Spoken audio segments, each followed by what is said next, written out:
Salam dəyərli şagirdlər. Mən bugün sizləri Turan Tədris Mərkəzinin 22 fevral tarixində keçirdiyi sınaq imtahanının 8-ci sinif ingilis dili sualları ilə tanış edəcəm. İlk növbədə dinləmənin suallarından başlayırıq. Mən burada dinləmənin suallarının cavablarını qeyd eləmişəm. Təbiətdə vaxt keçirmək haqqında idi dinləməmiz. Birinci sualda E variantı, 2-də B, 3-də A, 4-də B, 45-də isə A variantıdır. Keçirik 46-cı sualımıza, qrammatika suallarının izahına. Deməli, ilk sualımız 6-cı sual. Baxırıq I to music today.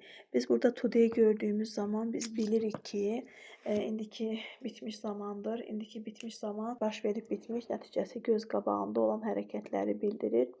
Və today'dir, this day'dir, this week'dir. Bunlar isə bitməmiş zaman daxilində bitmiş hərəkətləri göstərir. I have listened to music today. Doğru cavabımız olacaq C variantı. 47-ci sualda isə they have lived in Gəncə. We were born. My brother has worked at the university September. Hərəkətin başlanma vaxtını biz göstərmək üçün since-dən istifadə edirik. Doğru cavabımız bizim burada B variantı olacaq. Onlar bizdə olandan bəri Gəncədə yaşayırlar. Mənim qardaşım sentyabrdan bəri universitetdə işləyir. 48-ci suala baxırıq. 48-ci sual quantifierlərlə bağlıdır. Nöqtələrdən sonra cəm isim görürük biz burada. Nöqtələrdən sonra cəm isim görürüksə, deməli little, a little, much gedir. None of-dan sonra təyin edici gəlməlidir. Doğru cavabımız olacaq A variantı few. There are few students in the library today because of the holiday. Deməli, bugün kitabxanada tələbələr çox, yəni yox dərəcəsində az idi bayrama, tətilə görə. Bayrama görə. Deməli, doğru cavabımız olacaq A variantı. 49-cu suala baxırıq. Yenə də quantifierlərlə bağlıdır. Nöqtələrdən sonra sayıla bilən tək isim gəlibdir. Tək isim gəlibsə both-dur, all-dur, many-dir, few-dur. Özündən sonra gələn ismi cəmdə istəyir. Doğru variantımız olacaq A variantı. Baxırıq 50-ci sualımıza. 50-ci sualda deyir ki, the hotel was terrible. It was neither clean nor comfortable. Otel dəhşətli idi. O nə təmiz deyildi, nə də rahat. Doğru cavabımız olacaq C variantı.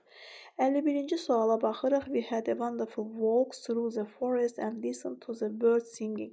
Ya in the forest olar, ya through the forest olar. Meşənin içindən keçərək gəzirik. E variantı olacaq. Bu da doğru cavab.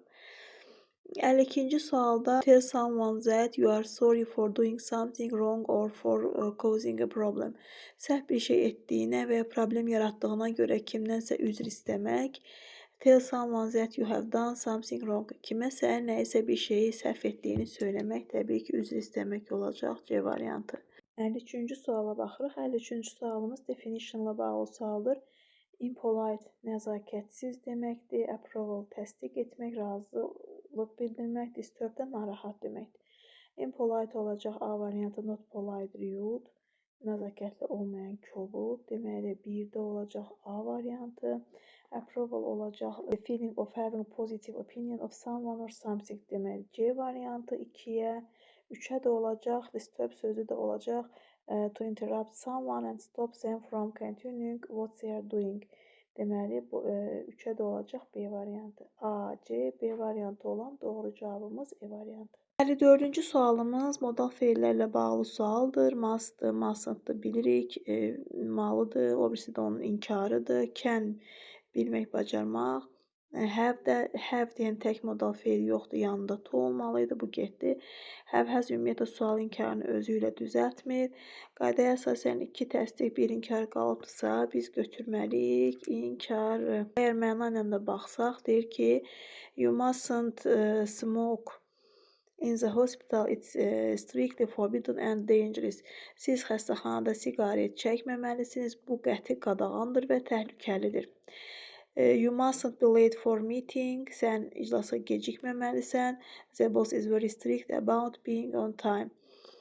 Müdir vaxtında gəlmək məsələsində çox sərtdir. Deməli, doğru cavabımız olacaq D variantı. 55-ci sualımız choose a correct modal verb. Düzgün modal feili seç deyir bizə. Baxırıq biz bura no entry. Giriş yoxdur. Deməli, bunun mənası nəyə gəlir? You mustn't enter this building. Sən bu binaya daxil olmamalısan. Doğru cavabımız B variantı. 56-cı sualdan 60-cı suala qədər mətnin sualıdır. Every Saturday, a small group of volunteers runs a manners course of teenagers. Hər şənbə günü kiçik bir qrup könüllü yeniyetmələr üçün davranış kursu keçir. The aim of the course is to teach students how to behave politely in different social situations. Kursun məqsədi tələbələrə müxtəlif sosial vəziyyətlərdə nəzakətli davranmağı öyrətməkdir. The lessons are practical and easy to understand. Dərslər praktik və başa düşüləndir. This week the course was held in a cafe. Bu həftə kurs kafedə keçirildi. Students learned how to greet people, order food politely and behave correctly at speaking politely to waiters. Deməli, tələbələr insanlarla necə salamlaşmağı, yemək sifariş etməyi və ofisiantlara nəzakətli danışmağı öyrəndilər. Many students found the lesson useful and enjoyable. Bir çox tələbə dərsi faydalı və xoş hesab edir. Unfortunately, I couldn't attend the course this week because I had to look after my younger sister. Təəssüf ki, bu həftə kiçik bacıma baxmalı olduğum üçün mən bu kursa qatıla bilmədim. However, I am planning to join the next lesson. Lakin, növbəti dərsə qoşulmağı planlaşdırıram. The organizers said that next week's topic will be communication skills and polite conversation. Təşkilatçılar gələn həftənin mövzusunun ünsiyyət bacarıqları və nəzakətli söhbət olacağını bildirdilər. At the end of the course, students will feel more confident in public places and will know how to behave respectfully in everyday life. Kursun sonunda tələbələr ictimai yerlərdə özlərini daha inamlı hiss edəcək və gündəlik həyatda necə hörmətli davranmağı biləcəklər. 56-cı sualda soruşur. When is the manners course organized? Bu kurs, bu davranış kursu nə vaxt təşkil olunur? Every day, hər gün, once a month, ayda bir dəfə, every Saturday, şənbə, hər şənbə, on Sundays, bazar günlər, in the evening, axşamlar. Biz elə mətnin birinci cümləsində görürük, every Saturday. Doğru cavabımız C variantı. 57-ci suala baxırıq. Where was the course held this week? Bu həftə kurs harda keçirildi? In a cafe. Mətnin içərisində var, bax. The course was held in a cafe. 58-ci suala baxırıq. What did students practice during the lesson? Deməli, şagirdlər nəyi öyrəndilər? Nəyi məşq etdilər daha doğrusu kurs zamanı? Cooking food, yemək pişirmək, playing games, oyun oynamaq, cleaning tables, masaları təmizləmək, writing letters, məktublar yazmaq. Heç birisi deyil. Using cutlery and speaking politely. Doğru cavabımız E variantı olacaq. 59-cu sualda isə soruşur. What will be the topic of next week's lesson? Gələn həftənin dərsinin mövzusu nə olacaq? Table manners, restaurant jobs, body language, communication skills and polite conversation, cooking skills, ünsiyyət bacarıqları və nəzakətli söhbət. Doğru cavabımız D variantı. What is the passage mainly about? Mətin nə haqqındadır? Mətin bir davranış kursu haqqındaydı. Doğru cavabımız D variantı olacaq. Təşəkkür edirəm dəyərli şagird.